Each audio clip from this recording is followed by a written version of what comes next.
নমস্কার বন্ধুরা, মাম্পিস রান্নাঘরে সবাইকে স্বাগত। আজকে আমি আপনাদের কাছে নিয়ে হাজির হয়েছি বড়ি ঝিঙে দিয়ে কাতলা মাছের পাতলা ঝোলের রেসিপি নিয়ে। এটি খুবই সুস্বাদু একটি খাবার। এইভাবে মাছের ঝোল বানিয়ে দেখবেন, খেতে ভীষণই ভালো লাগবে গরম গরম ভাতের সাথে। আপনারা অনেকেই অনেকভাবে মাছের ঝোল বানিয়ে থাকেন, এইভাবে বানিয়ে দেখুন, খেতে দারুণ লাগে। যদি ভালো লেগে থাকে বন্ধুদের সাথে শেয়ার করে দেবেন। তাহলে দেখে নিন আমি কিভাবে বানাচ্ছি বড়ি ঝিঙে দিয়ে কাতলা মাছের পাতলা ঝোল। এটা বানানোর জন্য কিছু সবজি কেটে নিয়েছি একটা ঝিঙে, দুটো মিডিয়াম সাইজের আলু, 8 থেকে 10টা বড়ি, 6টা চেরা কাঁচা লঙ্কা।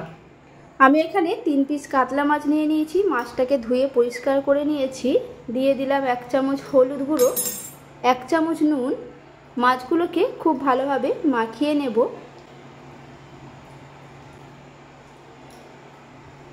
মাছগুলোকে আমার মাখানো হয়ে গেছে, রেখে দিলাম।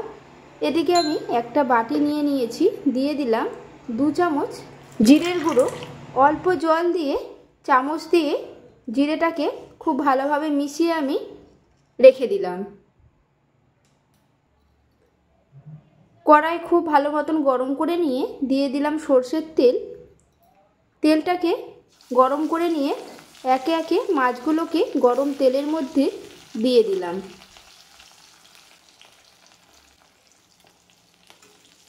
দু মিনিট মাছটাকে হতে দিলাম।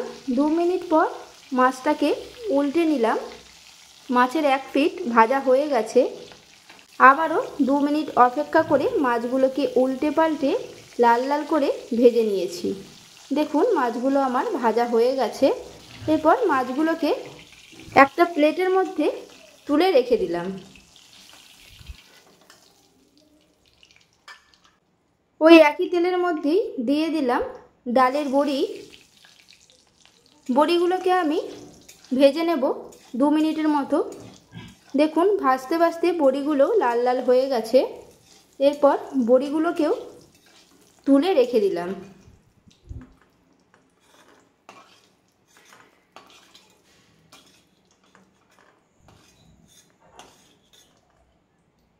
ওই তেলের মধ্যেই দিয়ে দিলাম 1/2 চামচ গোটা জিরে।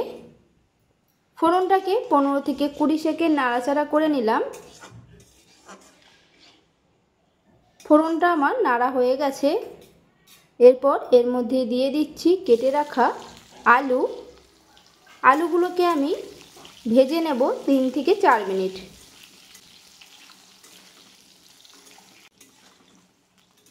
দেখুন ভাজতে ভাজতে আলুগুলো লাল লাল হয়ে গেছে। এই সময় এর মধ্যে দিয়ে দিচ্ছি কেটে রাখা ঝিঙে। এরপর ঝিঙে আর আলু একসাথে ভেজে নেব 2 থেকে 3 মিনিটের মতো।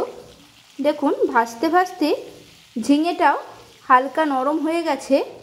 এই সময় এর মধ্যে দিয়ে দিচ্ছি চেরা কাঁচা লঙ্কা আর জল দিয়ে গুলে রাখা জিরে।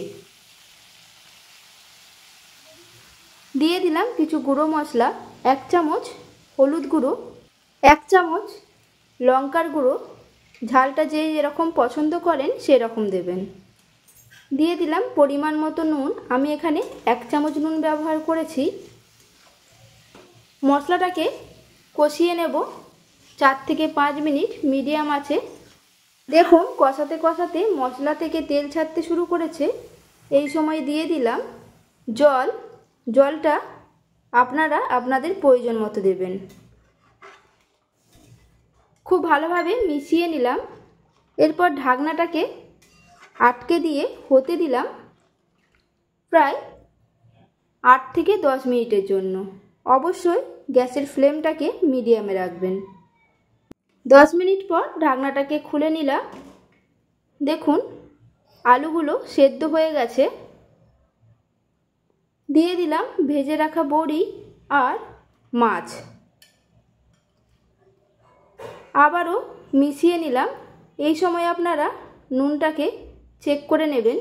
আমার এখানে নুনের প্রয়োজন হয়নি, তাই আমি দিইনি। আবারও ঢাকনা আটকে হতে দিলাম 5 মিনিটের জন্য।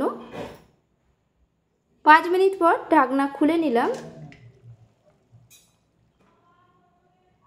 রেডি হয়ে গেছে আমার আজকের রেসিপি বড়ি ঝিঙে দিয়ে কাতলা মাছের পাতলা ঝোল। এটা আপনারা খুব সহজেই বাড়িতে বানিয়ে ফেলতে পারবেন। কেমন লাগলো অবশ্যই কমেন্টে জানাবেন। খুব কম সময়ে খুব কম মশলায় বাড়িতে খুবই তাড়াতাড়ি আপনারা বানিয়ে ফেলতে পারবেন। এই রেসিপিটি আপনাদের ভালো লেগে থাকলে একটা লাইক করে দেবেন, বন্ধুদের সাথে শেয়ার করে দেবেন। আর নতুন বন্ধু হয়ে থাকলে আমার চ্যানেলটিকে সাবস্ক্রাইব করার অনুরোধ রইল, পাশে থাকা বেল আইকন সমেত। তাহলে আমি যখনই কোনো নিত্য নতুন রান্নার ভিডিও আপলোড করব সবার প্রথমে আপনাদের ফোনে নোটিফিকেশান চলে যাবে। সুস্থ থাকবেন, ভালো থাকবেন, ধন্যবাদ।